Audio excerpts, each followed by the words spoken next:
Di awal film kita langsung disuguhkan adegan pertarungan yang sangat memukau. Ru Zhao bersama rekannya melawan geng Hauto.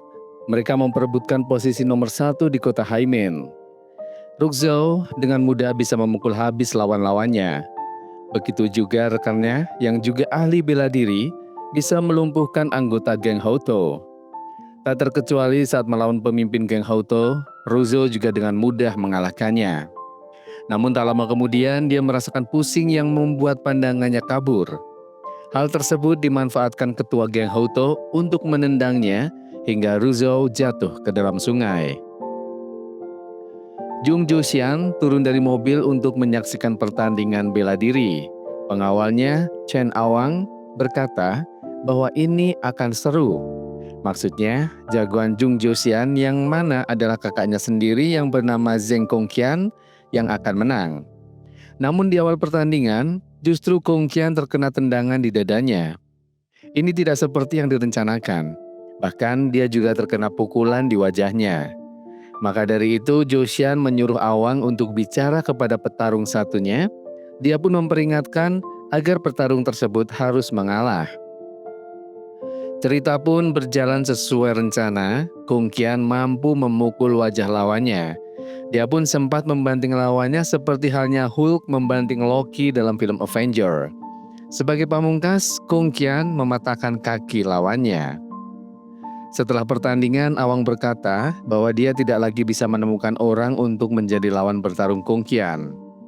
Mendengar itu, Joxian menjadi marah. Dia mengingatkan bahwa Kongqian ingin menjadi petarung nomor 1. Namun, dulu ada seorang peramal berkata bahwa Kongqian akan mengalami masa sulit di usia 45 tahun. Untuk mematahkan ramalan tersebut, maka Joxian ingin membuat kakaknya menang bertanding sebanyak 100 kali berturut-turut. Maka dari itu, Joxian kembali menyuruh Awang untuk mencari orang lagi sebagai lawan bertanding Kongqian. Awang pun dengan sigap menyatakan kesediaannya. Di atas perahu, Awang berpikir keras bagaimana dia bisa mencari orang lagi yang bersedia mengalah melawan Kongqian. Petarung tadi yang kakinya patah menjadi jurumudi perahu itu. Dia berkata sepertinya tidak akan ada lagi orang yang bernasib sama seperti dia. Dia pun mengingatkan bahwa ramalan yang sudah terucap tidak akan pernah bisa ditarik dan sulit untuk dipatahkan. Awang yang mendengar itu pun menjadi kesal. Namun ketika dia marah-marah, jurumudi perahu melihat seseorang di sungai. Mereka pun kaget ketika melihat tangan yang meraih perahunya dari sungai. Mereka pun mencoba mengobati Ru Zhao dengan tusuk jarum. Begitu mau menusukkan jarum ke wajah Ru Zhao terbangun, namun dia merasa bingung dia di mana dan siapa orang-orang di sekitarnya. Lalu dia kembali merasakan sakit kepala yang amat sangat hingga membuat dia pingsan kembali. Di tempat lain, rekan-rekan Ru Zhao masih berusaha untuk mencari keberadaan Ru Zhao. Sementara itu, Ru Zhao yang tersadar dari pingsannya terlihat bingung melihat kondisi sekitar. Tiba-tiba di depannya Awang muncul membawakan bakpao. Dia lalu mendekati Ru Zhao dan langsung memeluknya. Ru Zhao pun mendorongnya. Lalu Awang mengarang cerita seakan-akan mereka adalah sepasang kekasih yang telah lama menjalin hubungan.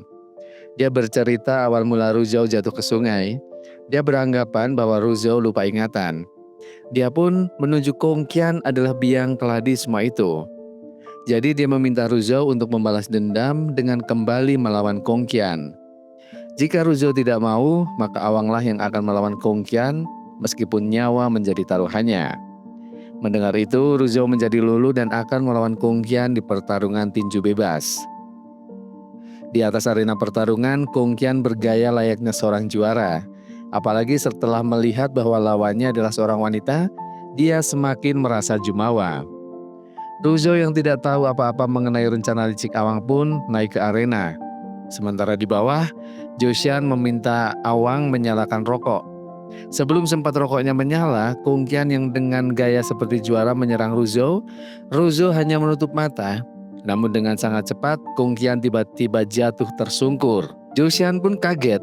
Namun para penonton bersorak, begitu juga Ruzo, dia sangat riang ketika memenangkan pertarungan ini. Namun bukan hadiah yang mereka terima, justru wajah mereka berdua dibenamkan ke air oleh anak buah Josian. Josian terlihat begitu marah dengan kejadian tadi. Begitu juga Kongqian, dia menyuruh Josian untuk membunuhnya. Namun dengan kelicikannya, Awang meraih Josian, sementara Ruzo dibenamkan ke dalam air. Awang berkata kepada Josian agar dia diperbolehkan untuk membunuh Ruzo dengan tangannya sendiri. Namun Josian yang terlanjur marah justru bertambah marah mendengar itu. Dia pun sedikit berjalan ke belakang dan melemparkan kapak ke arah Awang. Tiba-tiba Ruzo menangkap kapak itu. Belum selesai dengan itu, Josian melemparkan 2 kapak lagi ke arah Ruzo, dan Ruzo pun bisa menangkap 2 kapak itu lalu menyuruh Awang untuk lari. Awang pun kabur menggunakan sepedanya. Sesampai di rumahnya, dia mengajak ayahnya yang agak kurang sehat akalnya untuk kabur bersama dia. Namun ayahnya yang halu, dia selalu menolak untuk kabur. Lalu dengan akalnya, Awang mengelabui ayahnya. Dia pun menggendong ayahnya untuk kabur. Di pojokan jalan, Ruzo muncul bersama Josian. Awang berlutut untuk meminta maaf. Namun Ruzo justru menyuruh Josian meminta maaf kepada Awang. Mereka pun saling meminta maaf dan mereka pun berpelukan. Sesampainya di mobil, Josian memberi peringatan kepada Awang bahwa dia akan menghabisi Ruzo. Di depan rumahnya, Ruzo bersama warga bersorak kegirangan, namun Awang justru malah menangis. Di rumahnya, Josian dan Kongqian beserta anak buahnya sedang memutar lagi video pertarungan Ruzo dan Kongqian. Dalam video itu terlihat bahwa Kongqian rubuh dengan sekali tendangan dari Ruzo. Josian ingin Ruzo ditangkap. Awalnya ketiga pendekar itu menolak. Namun begitu melihat setumpuk uang, mereka menjadi semangat untuk menangkap Ruzo hidup-hidup. Ruzo melihat cincin di sebuah toko emas dan dia ingin Awang membelikannya. Namun Awang justru malah menggambar di jari Ruzo. Dia ingin Ruzo meminta maaf kepada Josian karena itu adalah satu-satunya jalan, dan Awang pun meninggalkan Ruzo. Namun begitu sampai di luar, Awang diculik oleh 2 anak buah si mata satu. Si mata satu bertanya di mana Ruzo. Belum sempat dia memberitahu, anak buah si mata satu memberitahunya bahwa Ruzo ada di toko perhiasan. Di atas gedung, si Jenggot membawa temannya yang seorang penembak untuk menembak target tersebut. Saat dia menjelaskan tentang pemilik toko, penembak itu justru langsung menembaknya. Alhasil, si Jenggot marah-marah lalu menembak sniper tersebut.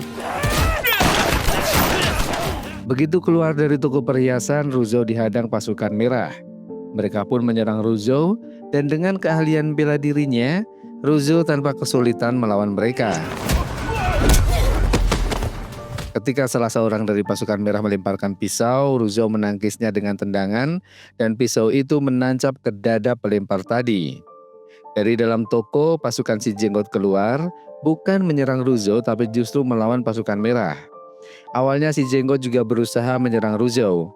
Namun karena rebutan hadiah, si Jenggot malah menyerang ketua pasukan merah itu. Mereka saling adu kekuatan dan peristiwa itu berakhir ketika mereka mengadu kepala mereka yang membuat mereka terjatuh dan melihat Ruzo kabur. Sementara itu, Awang dan si mata satu yang berada di dalam mobil mengejar Ruzo. Ayah Awang mencoba menghadang laju mobil itu. Dia beranggapan bahwa Ruzo adalah putrinya. Di dalam mobil, Awang berkata kepada sopir agar menghindari ayahnya.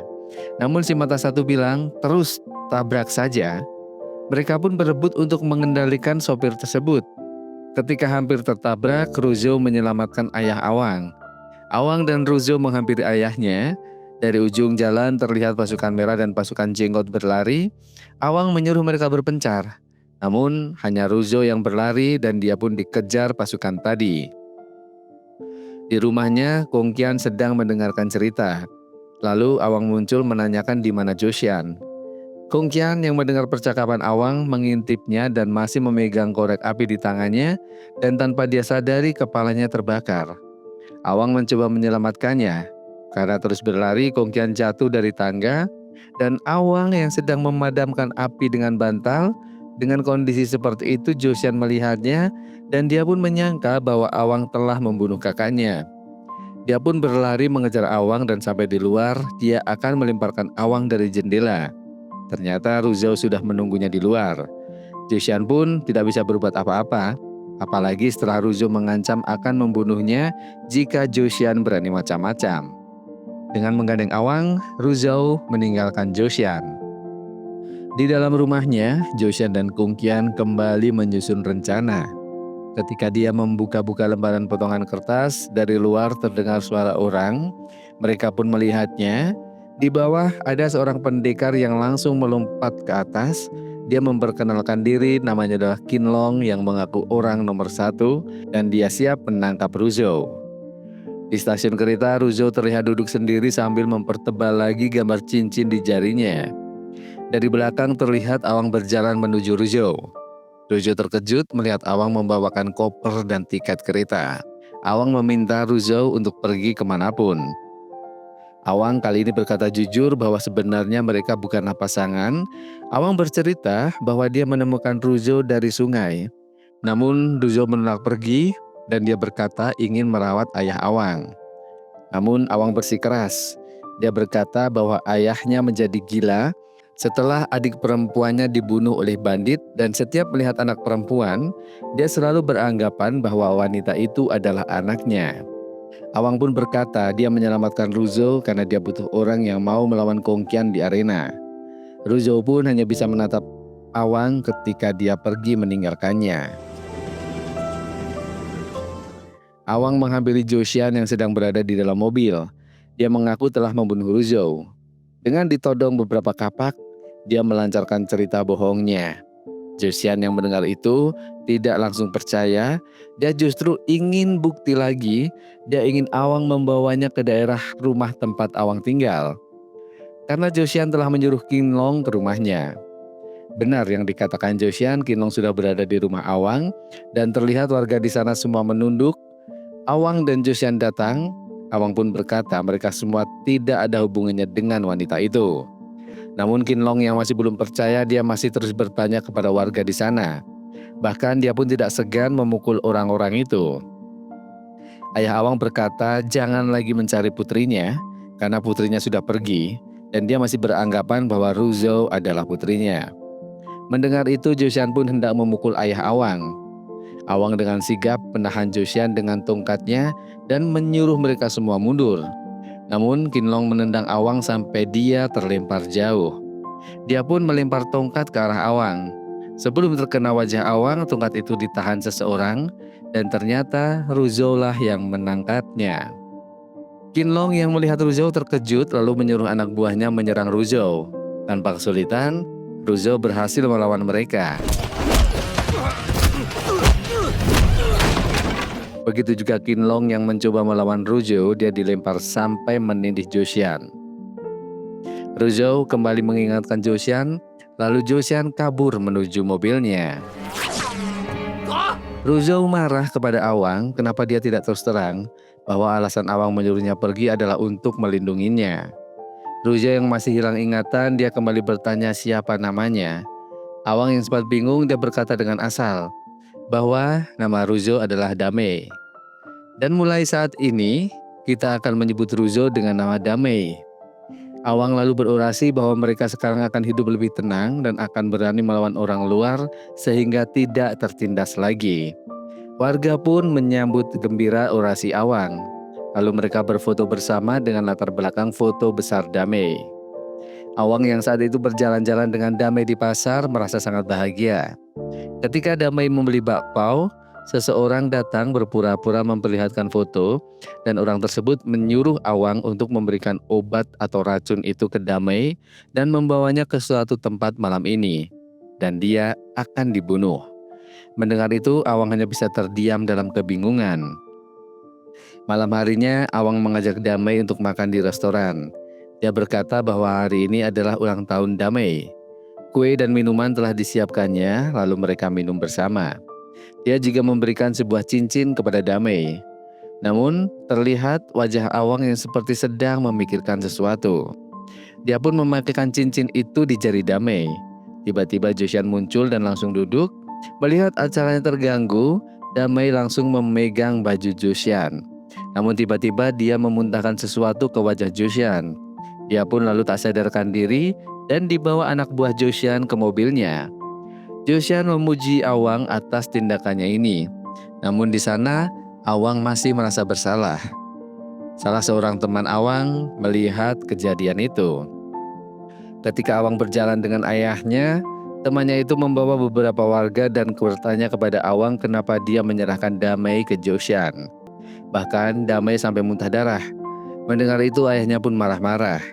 Bahkan dia sampai menampar Awang dan lalu meninggalkannya. Awang berkilah dia melakukan itu semua untuk melindungi warga di sana. Semua warga menunduk mendengar itu. Namun salah satu warga yang melihat kejadian itu memukul Awang dan Awang pun mengancamnya lalu pergi meninggalkan mereka. Lalu ayahnya mengajak semua warga untuk pergi menyelamatkan Damai. Di rumahnya Joshan menyiksa Damai dengan kursi listrik. Joshan terlihat begitu marah dan ingin membalaskan dendam atas luka-luka kakaknya. Namun Damai justru masih memikirkan kenapa Awang tega melakukannya. Mendengar itu, Joshan yang melihat Damai tidak mempedulikan rasa sakitnya, dia kembali menyetrum Damai. Di luar dugaan, setruman itu justru mengembalikan ingatan Damai. Dia mengingat kembali hal-hal yang telah dilaluinya, begitu juga peristiwa saat dia jatuh ke sungai. Di luar rumah, Paman Cheng, ayahnya Awang, masih memimpin warganya untuk menyelamatkan Damai.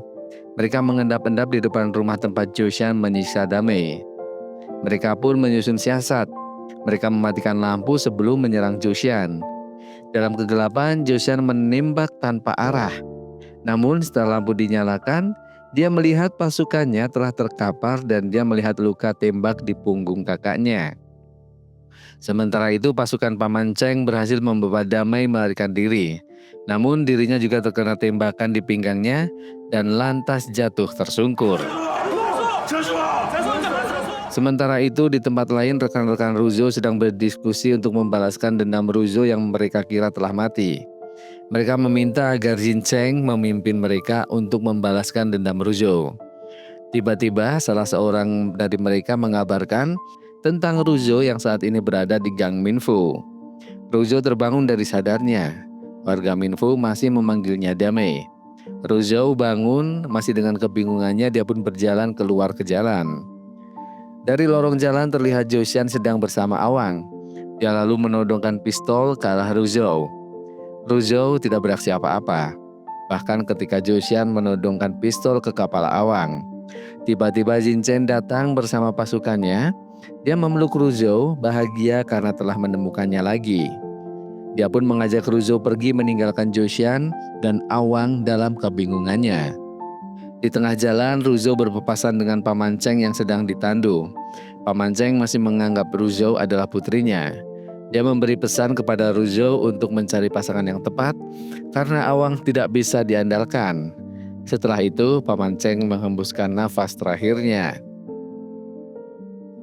Ruzo meneteskan air mata melihat kematian Paman Cheng. Lalu dia kembali berjalan menghampiri Joshan.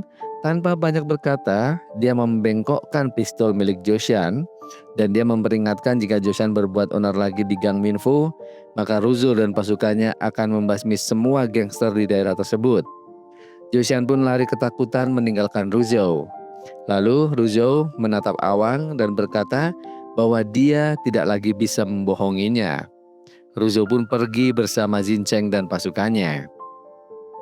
Di rumahnya, Joshan masih berusaha menyembuhkan Kong Qian. Tiba-tiba Qin Long datang dan meyakinkan bahwa mereka masih punya kesempatan untuk membalaskan dendam Kong Qian kepada Ruzo. Sementara itu di rumah Ruzo, dia menatap cincin dan goresan di jarinya. Dia masih kepikiran tentang hal itu. Lalu Jin Cheng datang membawakan semangkok bakpao dan berkata bahwa mereka harus segera melakukan upacara penerusan tahta pemimpin Balai Sanhe. Ruzo setuju akan hal itu dan dia akan segera melaksanakan upacara penerusan tahta. Dia juga bersedia menjadi penerus tahta. Setelah itu dia pamit untuk istirahat dan mendengar itu Jin Cheng terlihat tidak senang dan dengan tatapan yang mencurigakan dia menatap telepon yang berdering. Joshan masih menyusun siasat bersama Qin Long untuk mengalahkan Ruzo. Dia bercerita waktu itu bisa mengalahkan Ruzo karena Ruzo telah diberi racun oleh seseorang. Lalu tiba-tiba orang yang dulu memberikan racun itu datang, tanpa disangka orang itu adalah Jincheng. Jincheng melakukan hal itu karena sakit hati tidak menjadi penerus tahta Balai Sanhe dan malah diberikan kepada Ruzo. Sementara itu, dia sudah berkorban banyak hingga mengorbankan lengannya. Lalu Jincheng menginformasikan bahwa besok akan ada upacara penerusan tahta. Dia ingin Joshan dan Qinlong datang, namun dengan caranya, dia sendiri yang akan membunuh Ruzo. Ketika berjalan sendirian dalam kondisi mabuk, dia melihat Qinlong berjalan, lalu tukang rokok menawarkan rokoknya. Tiba-tiba Qinlong ditusuk bertubi-tubi dari arah depan dan belakang. Sontak, dia pun lalu jatuh terkapar. Awang yang melihat itu bersembunyi ketika melihat mobil Joshan mendekat. Ternyata ini merupakan bagian dari rencana Joshan dan Jincheng. Awang yang masih bersembunyi mendengar obrolan mereka berkata bahwa ini adalah langkah awal agar Jincheng menjadi ketua sekte dan bukan Ruzo yang mendapatkan tahta itu. Di rumahnya Ruzo melaksanakan rapat bersama tetua.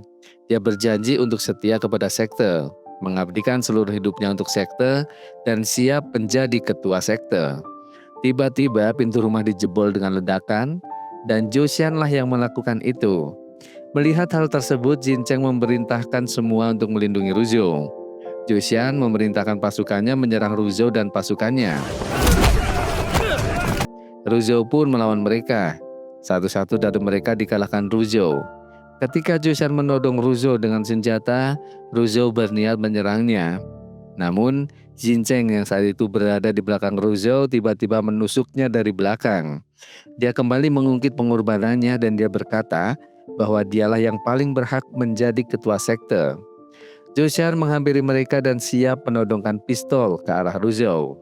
Sementara itu di luar rumah Joshan, Awang memanjat agar bisa masuk lalu menculik Kongqian yang masih belum sadarkan diri. Dia membawa Kongqian ke rumah Ruzo dan kedatangannya di waktu yang tepat saat Joshan menodongkan pistol ke arah Ruzo. Dia pun mengancam agar Joshan melepaskan Ruzo. Kali ini giliran Awang yang memukul Joshan dengan senjatanya. Namun Jincheng dengan cepat menyerang Awang dan menendangnya. Tidak tinggal diam, warga geng Minfu pun mencoba mengeroyok Jincheng. Sementara itu dokter mencoba mengobati Kongqian dengan tusuk jarum. Tanpa diduga Kongqian terbangun dengan kondisi sehat.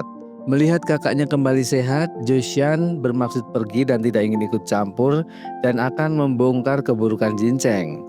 Mendengar hal itu, Jincheng memukulnya sampai tidak sadarkan diri. Dan kali ini giliran Kongqian yang menangis histeris. Awang terlihat panik mengetahui bahwa Ruzo terkena tusukan.